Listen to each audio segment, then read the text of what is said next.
The news line, अचूक वेधक. जयवंत वरम Patil ward number 1 मध्ये माझा उमेदवारी दाखल केला. गेले 25 वर्ष नगरपालिकेत काम करतो. मी 2000 साली नगराध्यक्ष होतो. उपनगराध्यक्ष 16 ते 22-21 होतो. कराडच्या सेवेसाठी 25 वर्ष योगदान आहे.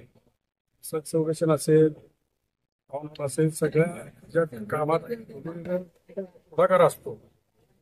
माझी उमेदवारी नगराध्यक्षाची होती, पण काय अडचणीमुळं होऊ शकलो नाही. त्यामुळे मला लोकशाही आघाडीकडं उमेदवारी माझी निश्चित केलेली आहे. मला या वार्डामध्ये लोकांनी येण्याचा आग्रह केला, त्यामुळे मी 1 नंबर म्हटलेला आहे.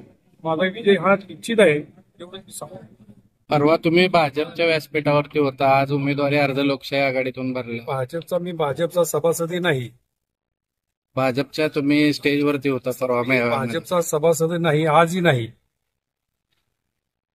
भाजप हा फसवा पक्ष आहे. लोकांना वापरायचं सोडून द्यायचं. मी गेले 15 वर्ष अतुलबाबा बरोबर मी काम केलं. तिन्ही टर्मला काम केलं. ज्या वेळेला संधी आली ओपनची, त्यावेळेला हे फक्त भाजपचीच लोक फक्त पाहिजे असतात. म्हणून मी ते सोडून लोकशाही चालणाऱ्या आघाड्या, काँग्रेस असेल, राष्ट्रवादी असेल, गट असेल, त्या प्रवाहात ते बरं आहे. कारण लोकशाही भाजपच्या बिलकुल करारमध्ये त्याचा उपयोग होणार नाही. निश्चित भाजप ह्या वेळेला बॅक होता तुम्हाला गेलेले दिसत. द न्यूज लाईन, अचूक वेधक.